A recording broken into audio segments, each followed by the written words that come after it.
خادم اعلیٰ کے پڑھو پنجاب بڑھو پنجاب کے نعرے صرف دعووں کی حد تک محدود ہو کر رہ گئے۔ کوٹ چھٹا کے علاقے سخی سرور میں گورنمنٹ پرائمری اسکول نمبر 2 کی بننے والی نئی عمارت کا کام ٹھیکیدار ادھورا چھوڑ کر فرار ہو گیا۔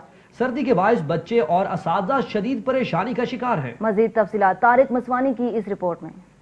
کوٹ چھٹا کے علاقے سخی سرور میں گورنمنٹ پرائمری اسکول نمبر 2 میں بنیادی سہولیات کا فقدان ہے ہی، لیکن اسکول کی بننے والی نئی عمارت بھی کرپشن کی نظر ہو گئی۔ 1 سال گزر جانے کے باوجود بھی اسکول کی عمارت مکمل نہ ہو سکی اور فنڈ نہ ملا تو ٹھیکیدار بھی کام ادھورا چھوڑ کر غائب ہو گیا۔ اسکول میں بیٹھنے کے لیے نہ تو فرنیچر ہے اور نہ ہی پینے کا صاف پانی، اور اسکول میں کلاس روم نہ ہونے سے بچے موسم کی سخت سردی میں کھلے آسمان تلے اپنے علم کی پیاس بجھانے پر مجبور ہیں۔ اس موقع پر چیئرمین سخی سرور ملک ارشاد کا کہنا تھا کہ اسکول کی نامکمل عمارت زیر تعلیم بچوں سے مذاق ہے۔ 1 سال گزر گیا مگر انتظامیہ کی آنکھیں بند ہیں۔ انہوں نے محکمہ ایجوکیشن اور وزیر اعلیٰ پنجاب سے صورتحال کا نوٹس لینے کا مطالبہ کیا ہے۔ کیمرہ مین محمد عارف کے ساتھ طارق مسوانی، روز نیوز، کوٹ چھٹا۔